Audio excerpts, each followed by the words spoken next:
मंदिर आज पवित्र दशहरा बा विजय दशमी अनुष्ठित होगा बेले सुनाबेश बा राजराजेश्वर बेशरे महाप्रभु आज सुसज्जित होई अगणित भक्त श्रद्धालु को दर्शन देवे।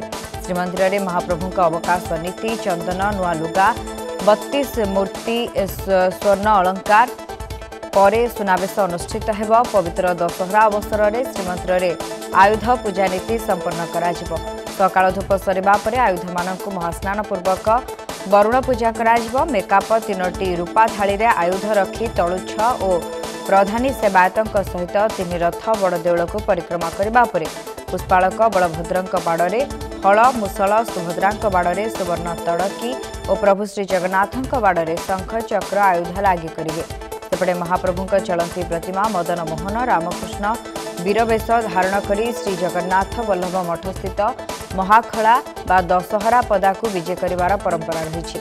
महाप्रभु यह दुर्लभ वेश को दर्शन करने पुरी रे आज प्रबल भक्तों समागम होइछि।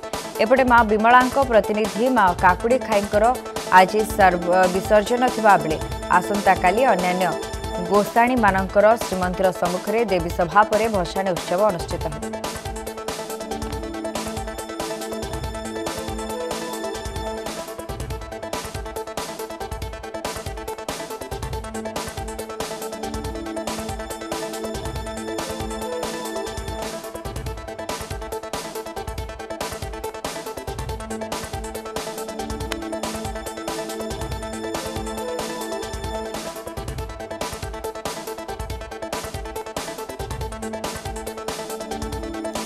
अधिक सूचना हम सहित फोन लाइन जोड़ी होती प्रतिनिधि लीनु नायक। लीनु जानवाई चाहबू वर्तमान श्रीमंदिर में आज श्रीजीव सुनाबेश अनुष्ठित हो कि भाव में नीतिकांति चली कहीं दशहरा कारण अधिक संख्यक भक्तों भिड़ होबार संभावना रही।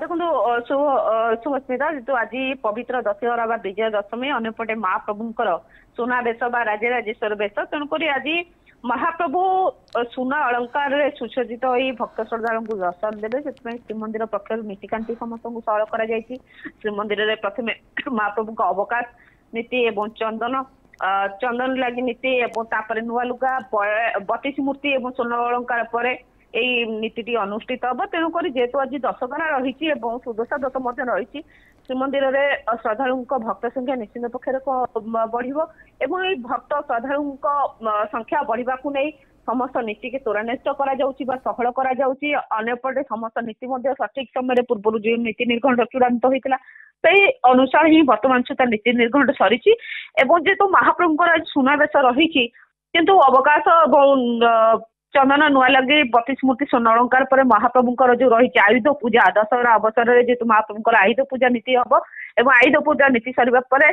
परवर्ती समय सकाळ धूप सकाळ धूप पर महास्नान वरुण पूजा परवर्ती समय महाप्रभुंर सुना अलंकार सुसज्जित भक्त और दर्शक मान को जहाँ दर्शन देवे जहाँ वर्तमान सुधा सूचना रही। तेज जेहेतु आज दशहरा और विजय दशमी रही आज हूँ अंपटे जेहेतु शारदीय दुर्गा पूजा चली आज हूँ जो 16 दिनात्मक पूजा चली भर मुख्य रही सप्तमी अष्टमी और नवमी दशमी आज हूँ से दशमी और दशमी माँ विमला प्रतिनिधि रूप में जो काकुड़ी खाई पूजा पाई था आज काकुड़ी खाईंकर हूँ विसर्जन जहाँ मध्यरात्रि विसर्जन कहीं समस्त एकादशी महादीप उठला विसर्जन कर गोसाणी रूप में देवसभा होता है जेहेतु माँ का प्रतिनिधि होती काकुड़ी खाई तेणुक माँ आज दशहरा अवसर जहाँ नीतिकांति रही दशहरा संपन्न कर परवर्ती समय माँ काकुड़ी खाई को विसर्जन कर।